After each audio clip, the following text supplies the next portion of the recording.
Ele é advogado, é muito pop nas redes, é pop mesmo.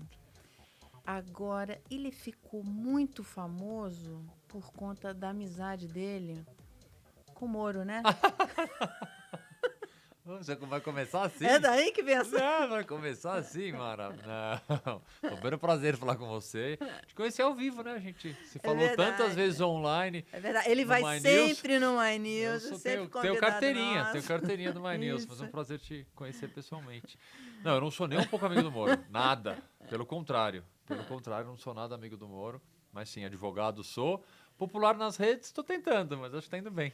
Não, bem. você é muito popular nas redes, a gente nota isso quando você vai nos programas lá no My News,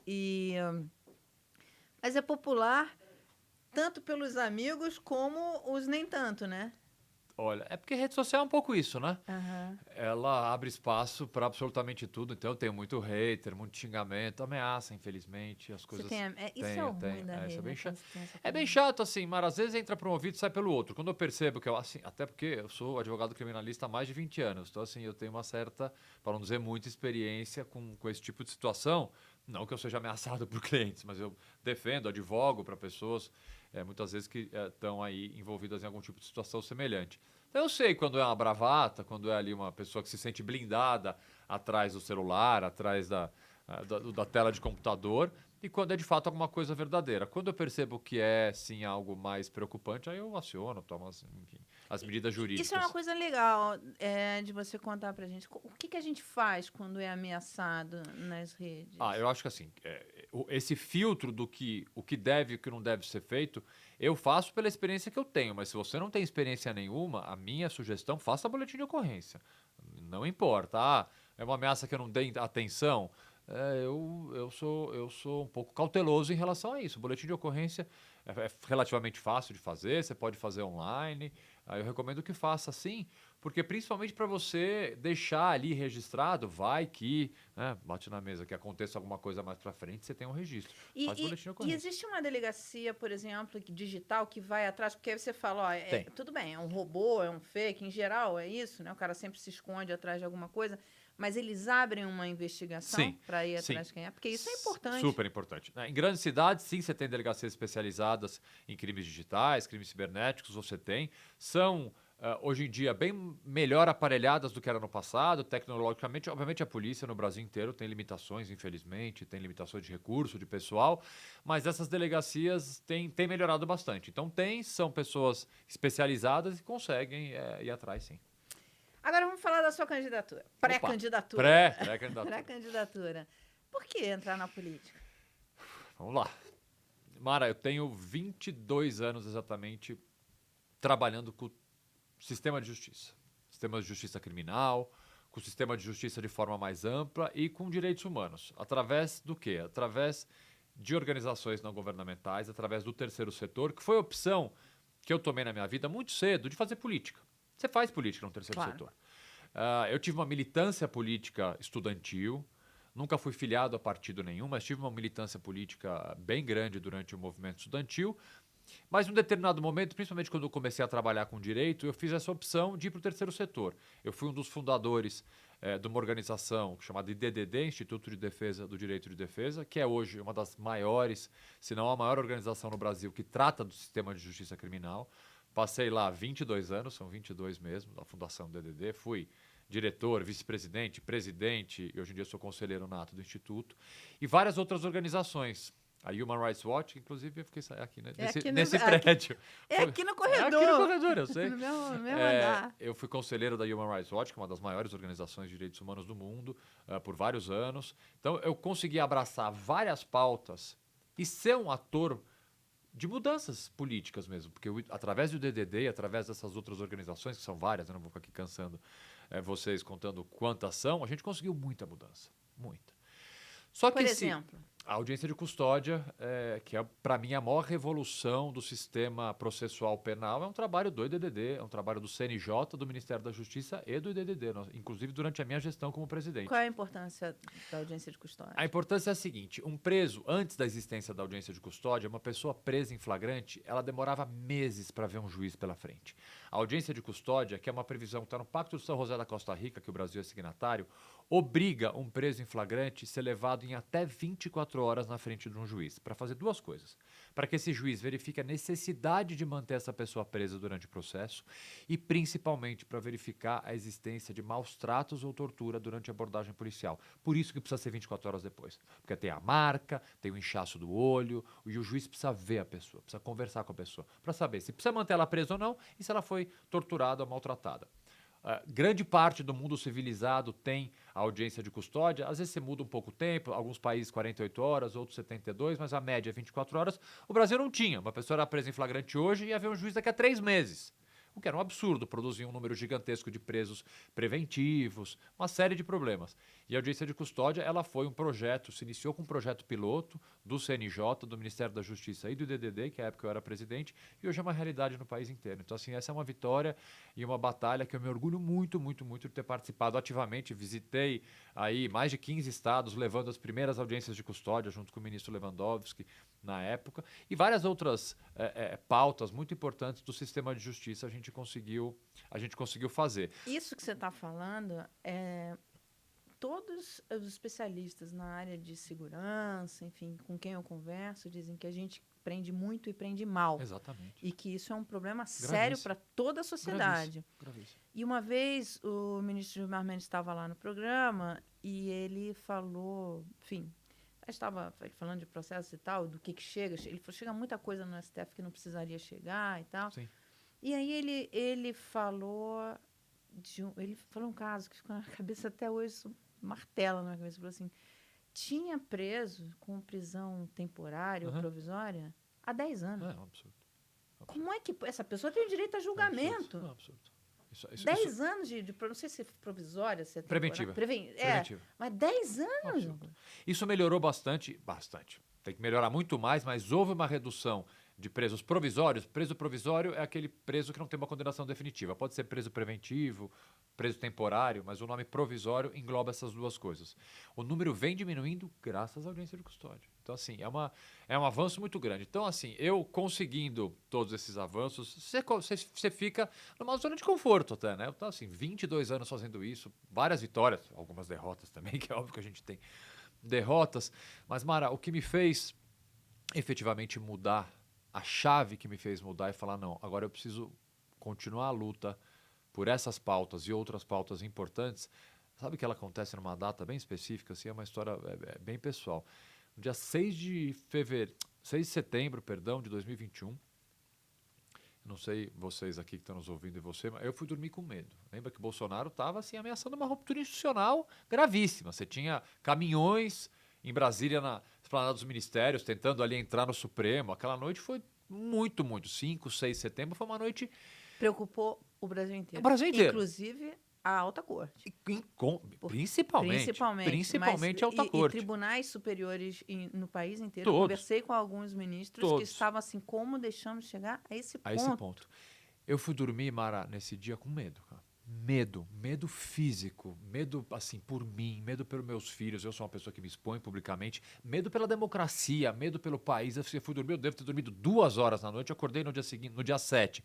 5 da manhã, saí correndo pra televisão, liguei tudo, falei, gente, temos um golpe, né? A democracia está em pé ainda. Essa sensação foi tão ruim para mim que ela começou uma mudança de chave para criar uma coragem, assim, porque são todos esses anos de advocacia criminal, um escritório grande que eu tenho, um trabalho no terceiro setor que me encanta muito e que, volto a dizer, consegui tantas mudanças, fazer essa mudança de chave de me filiar a um partido político, concorrer a um cargo de deputado federal, com todas as dificuldades, com todos os desafios, cara, que vão... Mara, eu não vejo meus filhos, eu tenho 3 filhos pequenos, sei lá, eu não vejo meus filhos pelo menos há uns 5, 6 dias, assim, sabe? É uma coisa, pra mim, é muito, muito, muito doída, muito doída. E outras várias coisas que você tem que fazer. Então, assim, precisa de uma coragem, cara, e esse medo se transformou numa coragem de falar, eu preciso fazer alguma coisa. Eu preciso fazer mais, na verdade, eu preciso fazer mais. O momento atual que o Brasil atravessa, para mim, a eleição de outubro, ela é a eleição mais importante desde a redemocratização do nosso país. Para mim, significa democracia ou barbárie.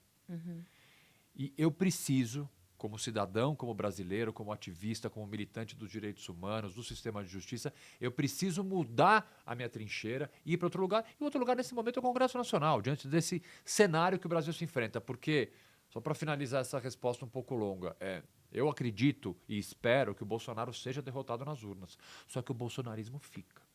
Mais do que fica. Eles vão ter agora seus irmãos siameses, que é o lavajatismo. Né? A gente tem Moro e Deltan aí, você falou que é meu amigo, tá longe de ser meu amigo, eleitos, assim, eu vou ser bem pragmático, assim, o Deltan tá eleito deputado federal, o Moro, assim, deputado ou senador também tem uma chance, deputado com certeza estaria eleito também, o fato é que ele e outras pessoas que tratam justamente do tema que eu sou especialista, que é o sistema de justiça, vão estar lá. Então, é mais um desafio ainda fazer um contraponto ao abuso de direitos, a todas as pautas de retrocesso de direitos e garantias fundamentais que o Moro e o Dallagnol fizeram ao longo da Lava Jato e podem repetir no Congresso. Agora, Augusto, eu acho que é importante mostrar o seguinte, porque a violência chegou a um ponto tão grande que as pessoas falam, muitas, não são todas as pessoas que têm. Mas muita gente fala assim, não, está defendendo bandido e não sei o quê. É importante mostrar o quanto que um sistema judiciário correto, justo, né? Ele, na verdade, ele contribui para a redução da violência, né? É compreensível que quando você tem um aumento da criminalidade como você tem e tem uma sensação de insegurança nas grandes cidades, e não só nas grandes cidades, a resposta óbvia do cidadão médio é aumento de pena, maior repressão, é natural que seja assim. Eu compreendo essa resposta. Só que eu, como um técnico, como especialista na matéria, eu posso dizer tranquilamente o seguinte, não funciona. Não funciona. A gente escuta, a gente vai começar a escutar daqui a 40 dias que a campanha vai começar mais ativamente, uma série de candidatos, por exemplo, com as propostas populistas de sempre. Vamos aumentar a pena para reduzir a criminalidade. Redução da maioridade penal, vai voltar. Prisão perpétua. Tudo volta, sempre volta, porque são pautas populares, são pautas que atraem voto, porque são pautas que vendem um pseudo-milagre e quem está amedrontado, ele quer ouvir aquilo que vai lhe dar um certo conforto. Só que assim, eu posso dizer, sem sombra de dúvida, por pesquisas, não é que papo de advogado de direitos humanos, comunista, esquerda, tem nada disso, é pesquisa, gente. É pesquisa acadêmica feita seríssima em vários países. Não funciona. Não tem um crime do Código Penal que tenha reduzido porque a pena aumentou. É simplesmente enganar a população. A marginalidade, a criminalidade vai continuar aumentando se você não atacar os reais problemas e ficar com essa panaceia populista, que é o que a gente vai ver começar daqui a pouco de novo, porque toda eleição é assim.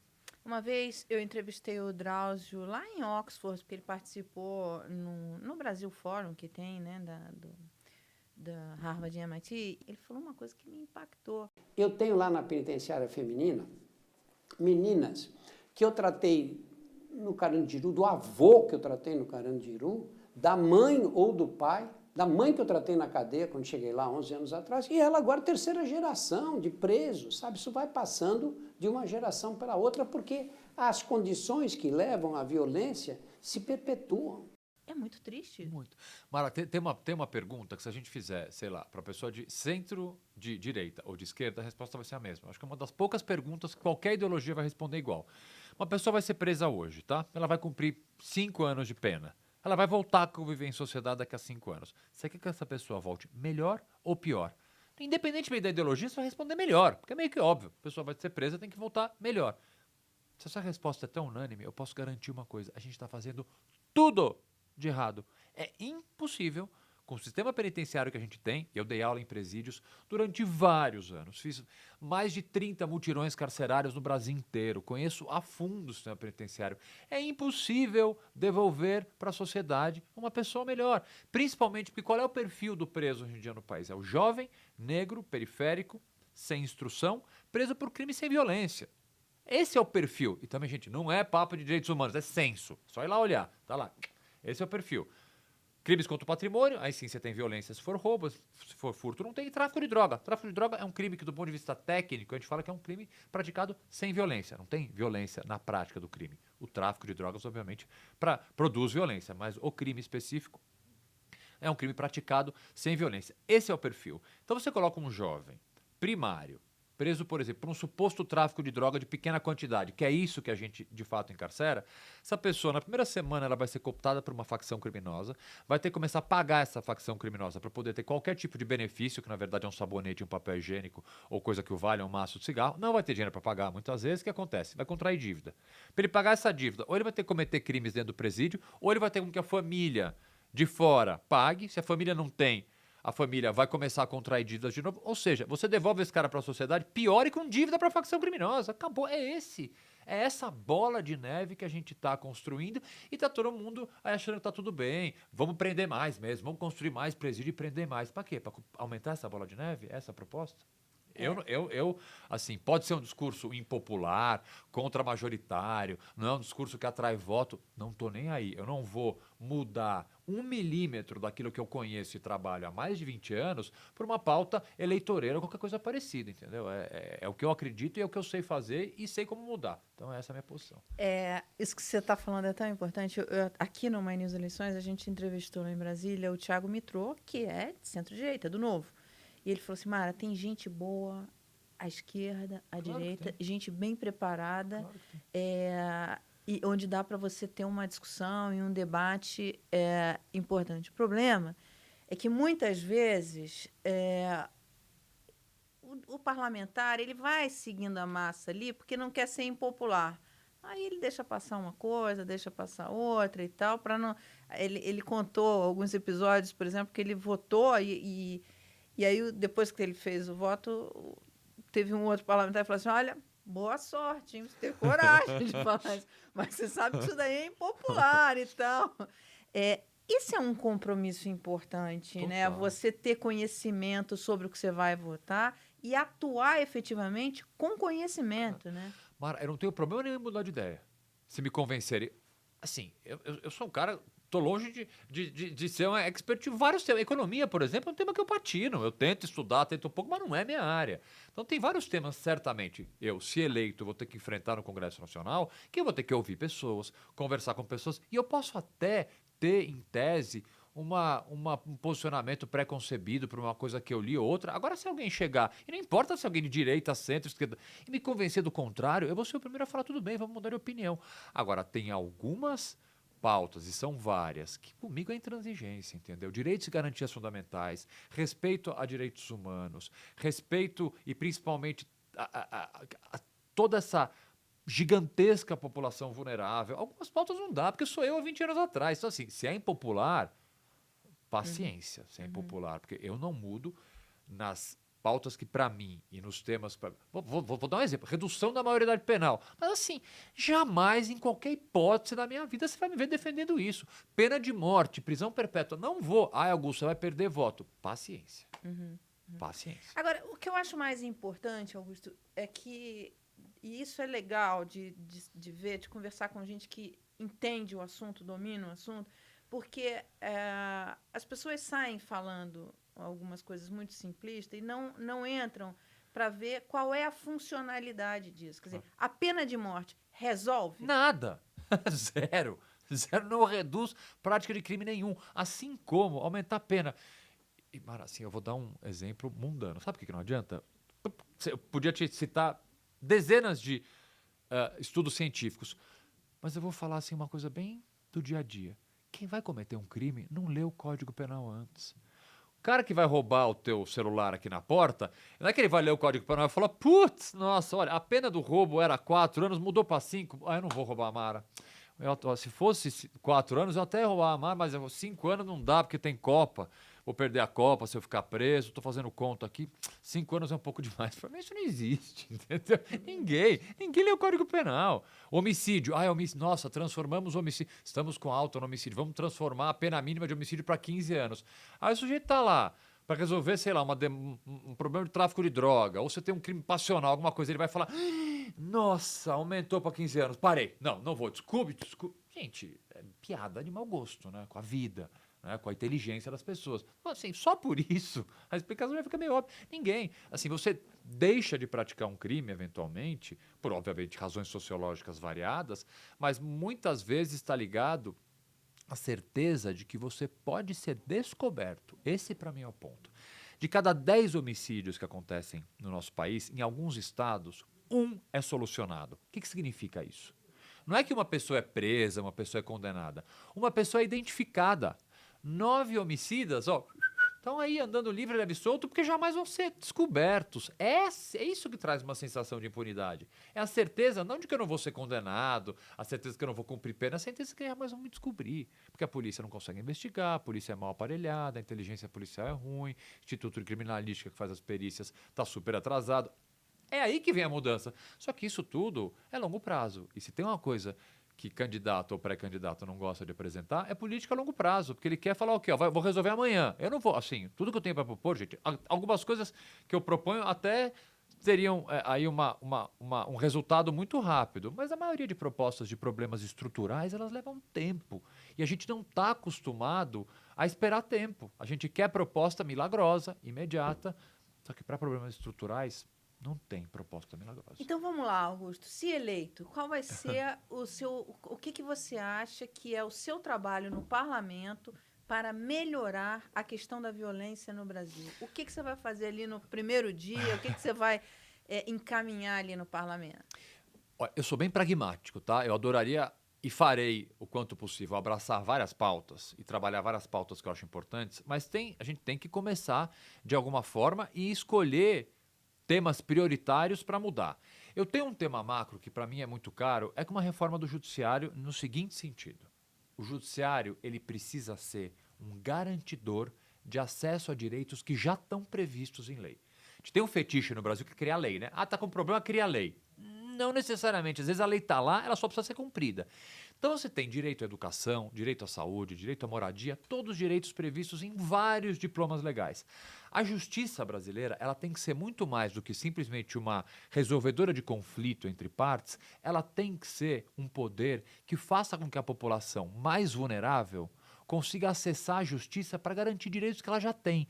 E a gente só consegue fazer isso democratizando o acesso à justiça, número 1, e fazendo a justiça menor. A justiça desse tamanho, com esse número de processos, não funciona. Porque mesmo que alguém com muita dificuldade, porque vai pegar uma família de periferia de uma pequena cidade e falar assim, vai pedir os seus direitos. A pessoa não sabe nem que porta bater, mano. A justiça é tão inacessível e a gente produz uma justiça inacessível. Eu estou de terno e gravata aqui porque eu estava fazendo uma audiência. Eu tenho que colocar toga, as pessoas falam em latim, o fórum tem aquele prédio muito bonito. Isso afasta completamente a população. Então você precisa democratizar o acesso de várias formas para que você possa acessar a justiça para garantir direitos. Essa é uma pauta macro que você tem um monte de reformas possíveis. Vou dar uma só para não parecer que eu só estou falando o problema e não dando a solução.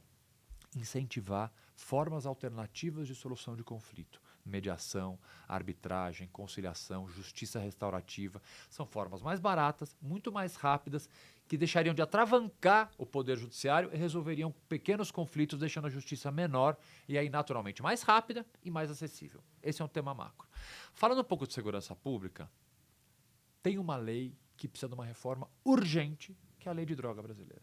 A lei de droga é ineficaz, ultrapassada e produz uma série de injustiças. 38% dos homens no estado de São Paulo estão presos por crimes relacionados à lei de drogas e 60% das mulheres no estado de São Paulo estão presas em razão da lei de droga. 60%. Aí você vai falar, nossa, são grandes traficantes? Evidente que não. Tem várias usuárias de drogas presas, você tem pequenas traficantes que não necessariamente precisariam receber uma pena tão alta, você tem um sem número de mulheres que têm que levar obrigada a droga para dentro do presídio, porque seus companheiros estão presos dentro do presídio. Então, assim, é uma lei ineficaz nesse sentido. E é uma lei, aí que está, quando eu falo para você, o pragmatismo.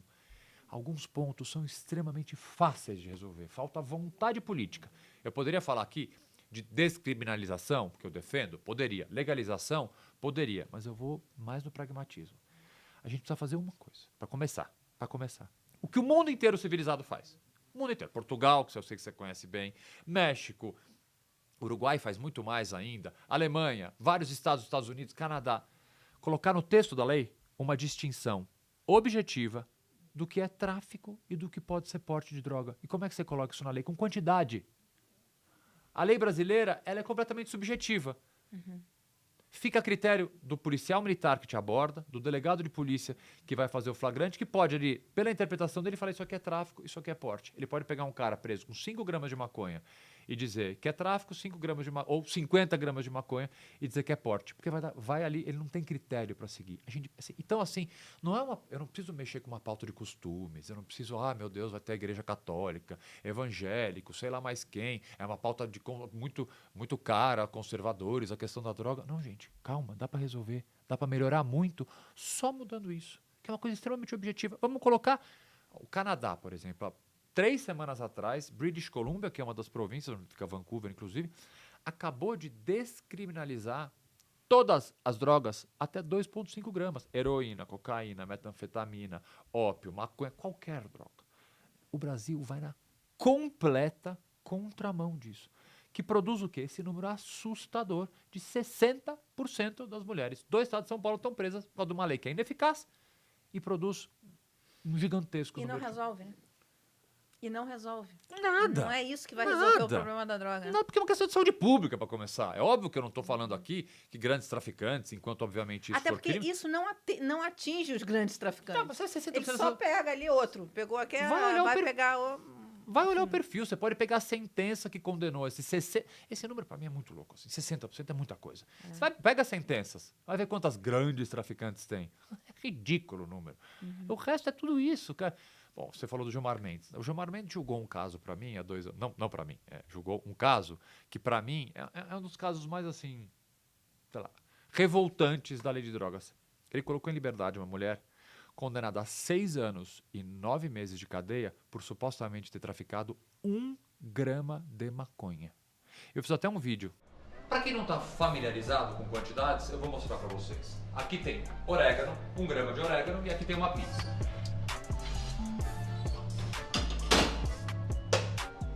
É isso aqui. 1 grama. 6 anos e 9 meses de cadeia. Aí a primeira coisa que você pergunta, o que esse caso está fazendo no Supremo? O que um caso de uma pessoa condenada por causa de 1 grama de maconha foi parar no Supremo? Olha o que isso custou para o Estado. Isso passou, a gente fez a conta, passou por 63 autoridades, juízes, desembargadores, ministros do STJ, assessores, 63 pessoas. Ninguém parou por lá e falou que isso aqui está muito errado. Isso aqui está muito errado. Aí chegou no Supremo e não é assim, esse é um caso que foi divulgado. Você tem outras dezenas de casos todo dia que chegam lá. Você falou uma coisa que tem um impacto muito forte, que é o seguinte: as pessoas precisam ter confiança na justiça. Então, principalmente os mais vulneráveis, né? E eu vou te falar de 2 casos que eu vi, mesmo na imprensa, e que me chocaram, assim, me chamaram muita atenção. Foi uma mãe que levou o filho, ela entregou o filho à polícia, mataram o filho. E eu vi a declaração, uma coisa comovente. Ela fala assim, puxa, imagina a tragédia da vida dessa mulher. Essa mulher não acredita mais no sistema de justiça. Ela acreditava, apesar de tudo isso que ela vê, ela acreditava na justiça, foi lá. Porque ninguém, mais do que uma mãe, quer que seu filho esteja fora desse coisa. E a outra foi bem engraçada. Eu vi na TV, prenderam um cara. E a polícia prendeu a mãe também, que pegou o cara. Um cara enorme, e grandão, assim, toda coisa. E a mãe baixinha. E ela fala, eu falei pra você, ela dando uma enquadrada no cara, sabe? Eu falei, filho meu, não faz isso, não sei o quê. E o cara foi preso. Quer dizer, cara, você tem uma grande aliada ali. A mãe não quer ver o filho... nenhuma mãe quer ver o filho entregue à criminalidade. Claro. Então, assim, você tem uma grande aliada, mas ela precisa confiar na justiça. Ela não pode entregar o filho dela para a justiça e a justiça matar o filho dela. Não pode matar, né? Agora, independente disso, tem que ter um julgamento. Não pode ficar 10 anos como preso provisório, nesse lugar insalubre, enfim, essas coisas. Isso é muito importante, quer dizer, tudo isso que você está falando, porque mostra que o judiciário realmente, enfim, quando você prende direito, você não ocupa, você não tira esses caras da convivência dos grandes, claro. Das grandes máfias, enfim, essas coisas, né? Eu tenho uma história tão triste e que me marcou tanto na minha carreira. Eu era estagiário, ainda eu trabalhei com o Marcos Tomás Bastos a minha vida inteira, né? Até ele falecer em 2014. Eu estava sentado no fórum, esperando para despachar com o juiz, e sentou um senhor do meu lado. Você vai de terno e gravata no fórum, então mesmo sendo estagiário, todo mundo acha que você é advogado, né? Ah, o senhor é advogado? Eu falei, não, sou estagiário. Não, você poderia olhar isso aqui para mim? Eu tô com uma dúvida e não sei o quê. E aí era um processo dele. Quando a gente foi olhar esse processo, e eu fui olhar, porque era no cartório ali do lado, eu vi que tinha um mandado de prisão para ele. Quando eu voltei, esse senhor não estava mais lá. Eu falei, gente, será que esse cara foi preso? O que será que aconteceu? Bom, sim, ele tinha sido preso. Porque ele já tinha ido pedir a informação, cartório, aí passaram para dentro do presídio ali, os próprios policiais de dentro do fórum fizeram a prisão do senhor. E aí eu levei para o escritório e falei, gente, vamos ver o caso, vamos tentar ajudar. Bom, era um caso de furto, de um pequeno valor, um caso que claramente dava para conseguir a liberdade da pessoa. Pedimos a liberdade dessa pessoa, pro bono, né? Que, enfim, tanto o Dr. Márcio quanto eu faço, enfim, incontáveis, assim. Eu não vou nem falar o número, porque ele é muito grande. Qual é a porcentagem do meu escritório que é pro bono? De pessoas que eu não cobro para defender. Mas o fato é que a gente fez o pedido de liberdade e o Ministério Público foi favorável. O juiz negou. Quando a gente foi fazer um pedido de reconsideração, esse cara foi degolado no presídio. Ai, que horror. Teve uma rebelião no Que presídio. horror, que coisa triste. Esse cara foi degolado. Eu fiz questão, isso é uma cena que eu não me esqueço, não me esqueço. Eu fiz questão de despachar com o juiz, porque quando a pessoa morre, extingue a punibilidade. Aí tem um artigo específico lá do código, que você fala, artigo 107 e tal, tem um artigo específico que a pessoa morreu e extingue a punibilidade. Eu fiz questão de despachar. É uma petição que você não precisa despachar. Você entra no protocolo lá, é natural. Mas eu falei, doutor Marcos, posso te despachar? Ele falou, pode. Eu fui lá e falei, excelência, morreu degolado numa rebelião. Então, assim, é duro. É um horror. É duro.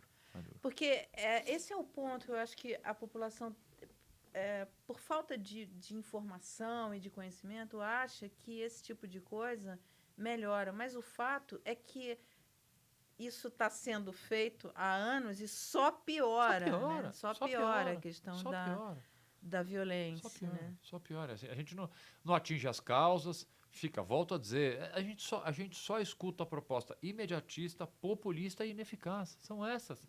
Porque, em tese, por uma população amedrontada, assim, eu não estou tirando a razão dessa sensação e dessa escolha, muitas vezes. Mas aqui eu tenho que mostrar outro lado, eu tenho que mostrar que isso não funciona. Mas é importante que as pessoas se informem. Onde elas podem buscar informações sobre isso, enfim, sobre essas discussões, sobre esses estudos, enfim, porque eu acho que saúde, educação e a questão da segurança são pautas que estão na cabeça de todos os eleitores.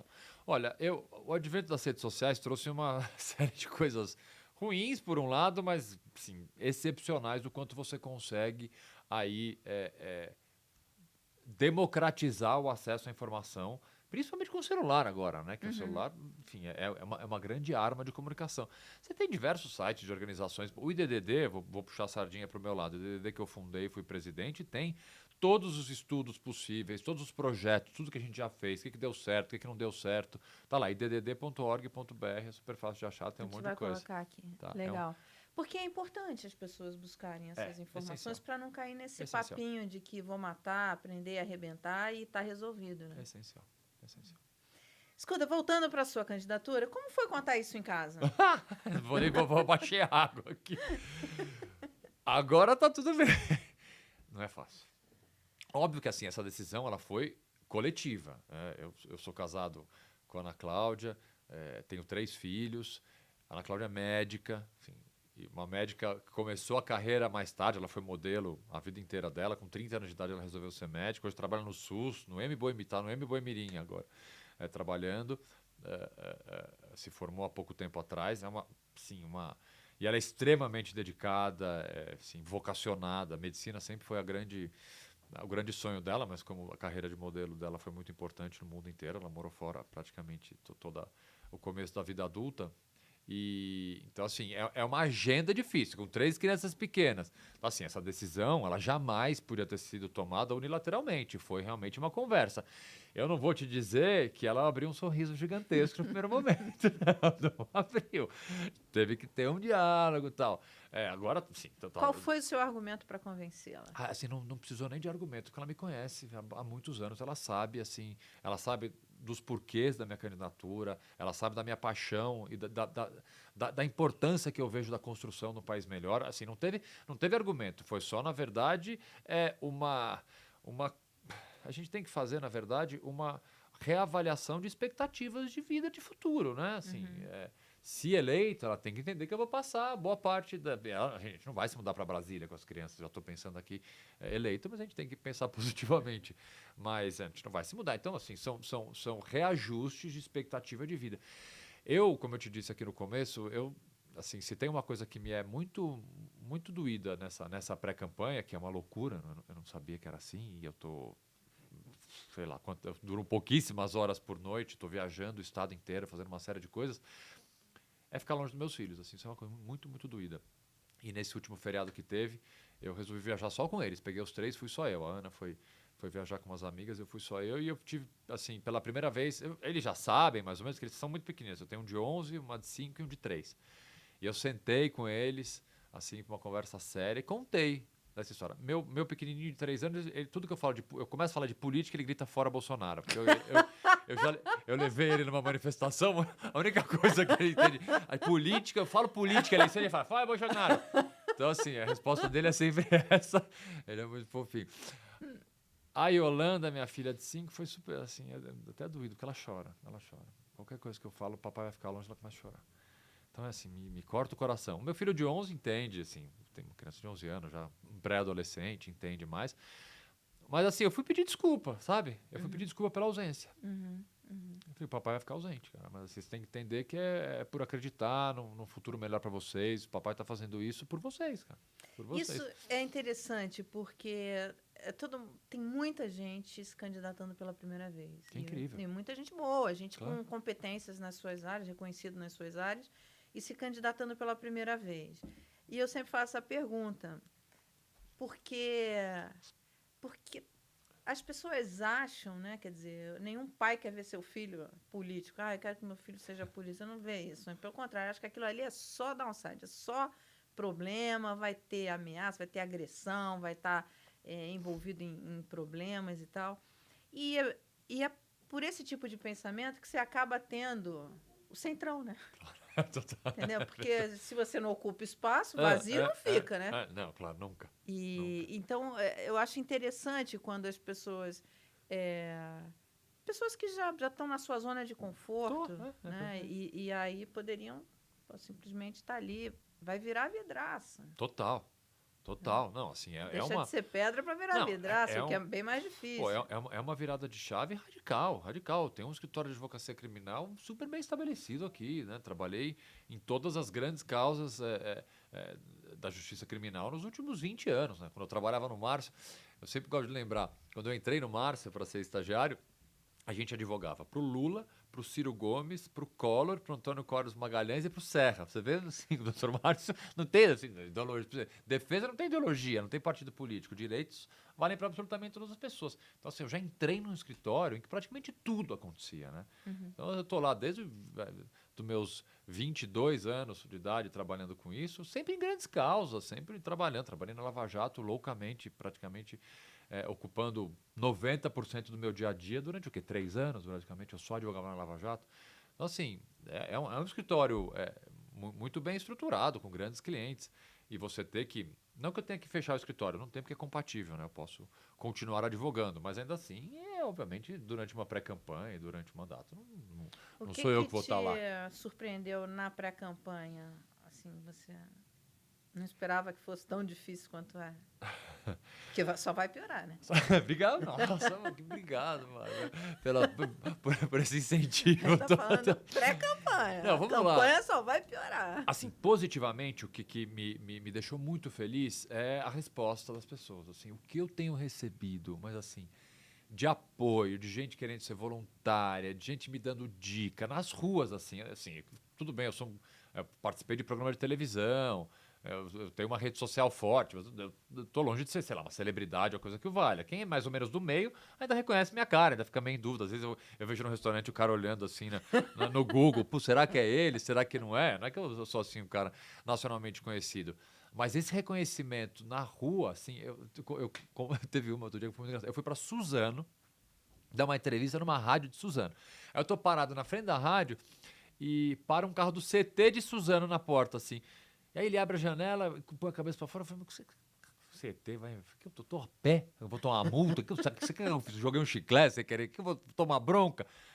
Aí ele falou, você não, Augusto? Eu falei, sou. Pô, vou votar em você. Eu falei, nossa, gente do céu, o CT aqui em Suzano. Eu falei, ó, tá indo longe. Então, assim, essa reverberação é muito bacana. Eu me sinto muito bem. Agora, tem o lado duro, eu marco hora para tomar banho, praticamente, agora.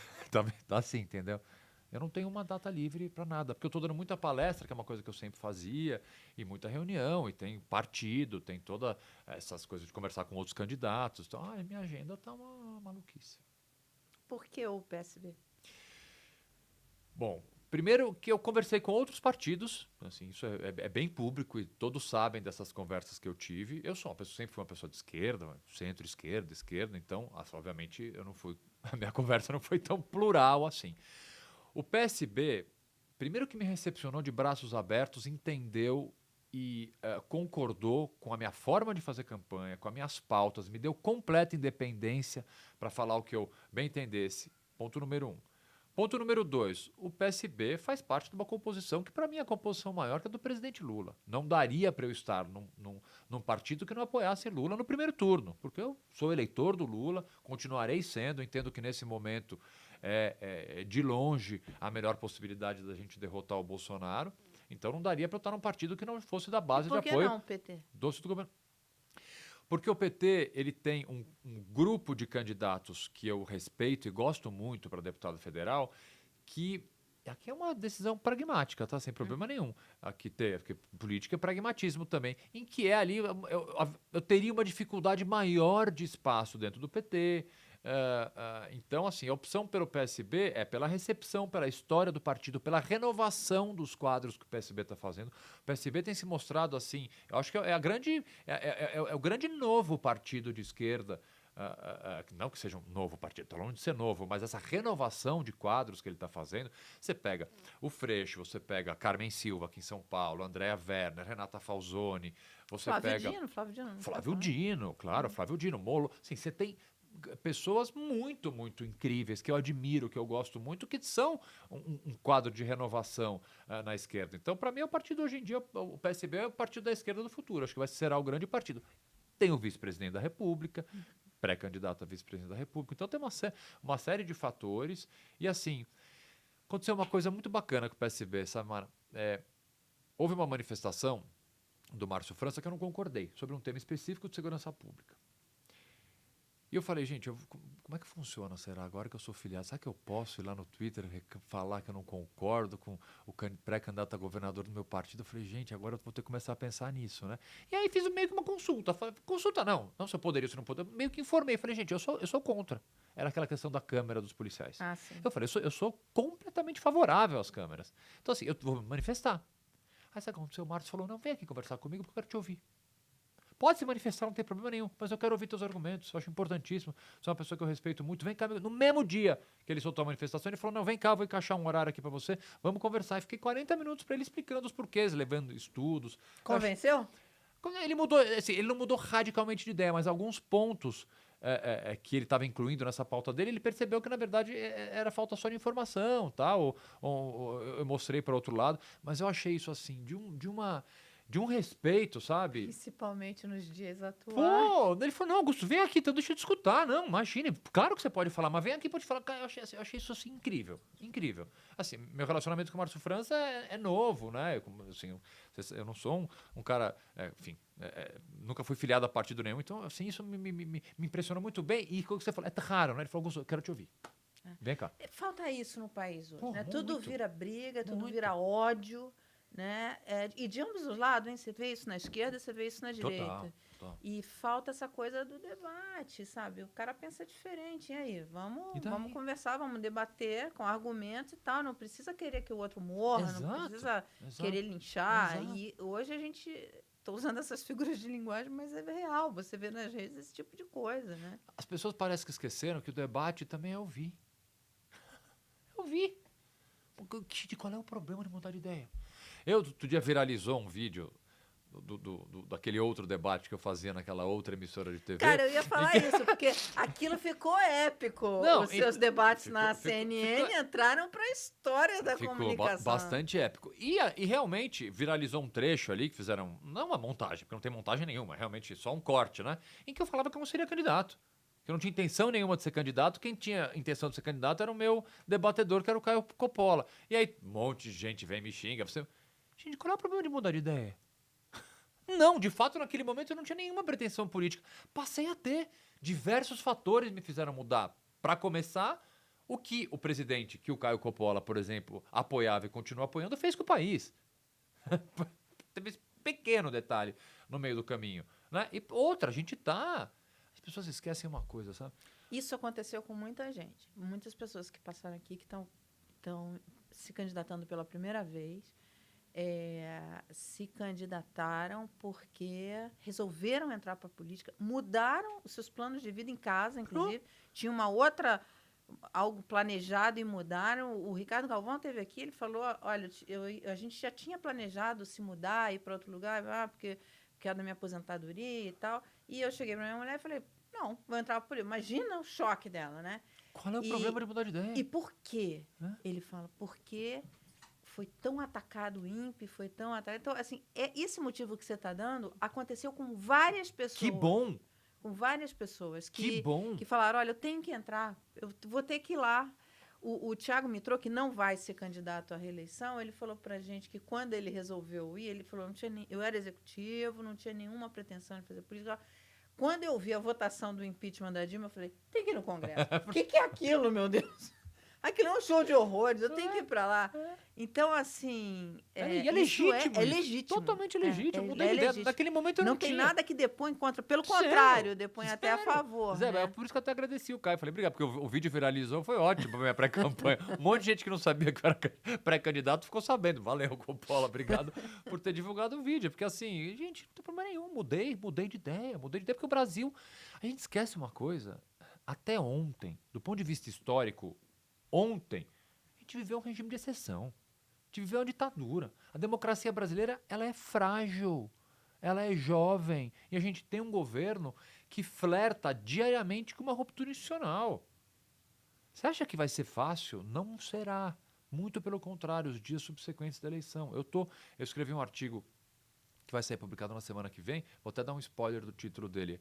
O que faremos quando o Bolsonaro tentar o golpe?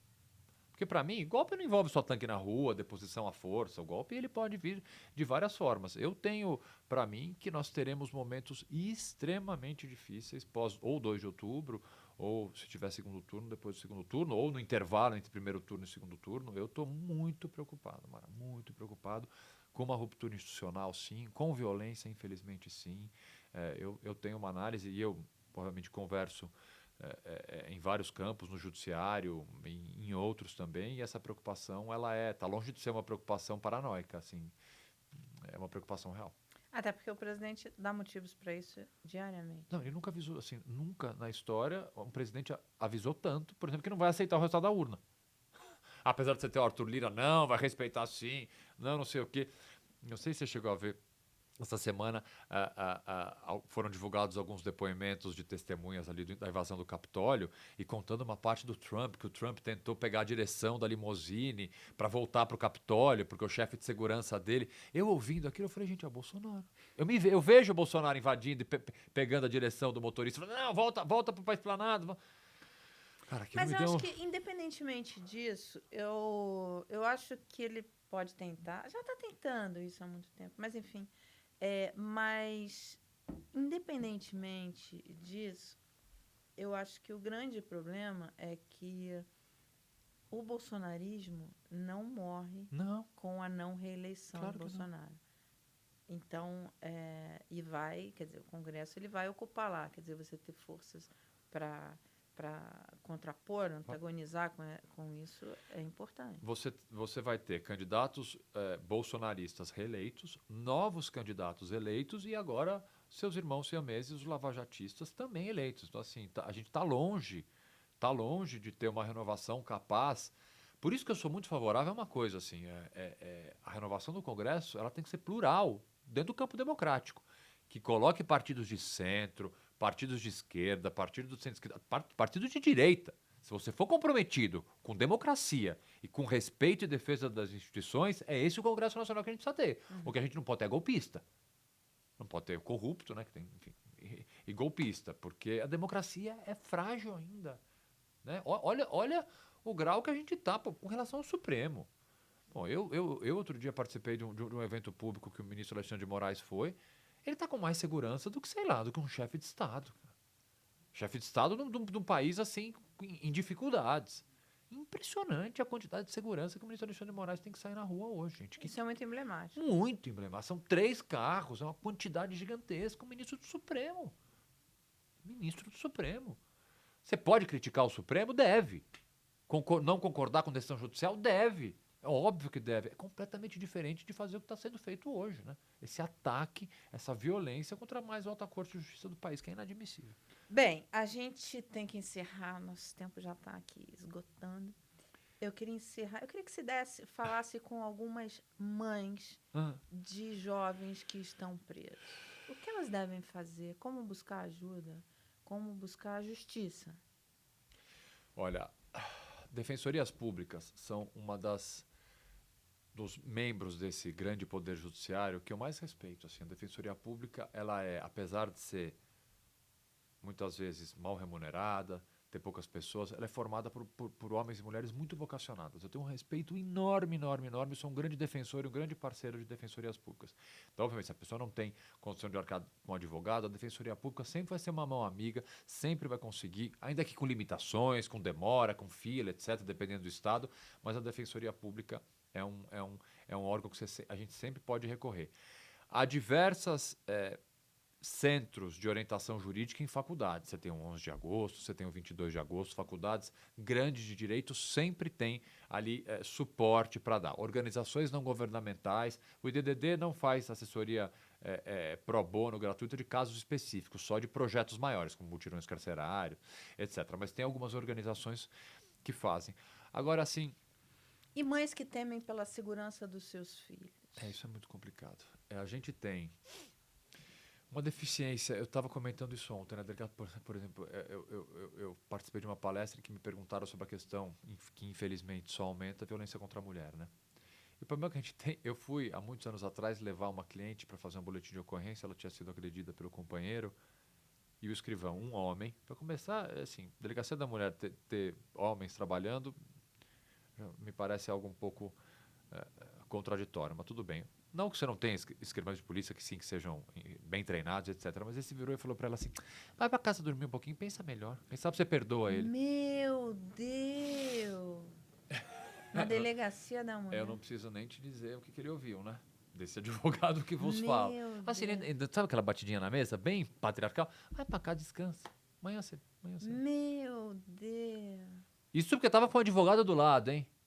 Isso porque estava com o advogado do lado. Imagina se vai lá, uma pessoa que não tem condição de arcar com o advogado no meio de uma madrugada. Quando a delegacia fica aberta de madrugada, né? Que a delegacia fecha, né? Tem lugar que a delegacia fecha. Você sabe que tem delegacia da mulher no interior que fecha depois das 6 no final de semana? Que justamente os horários que a mulher mais precisa, as delegacias fecham. É surreal. Então, assim, a gente tem um problema de cuidado com a vítima.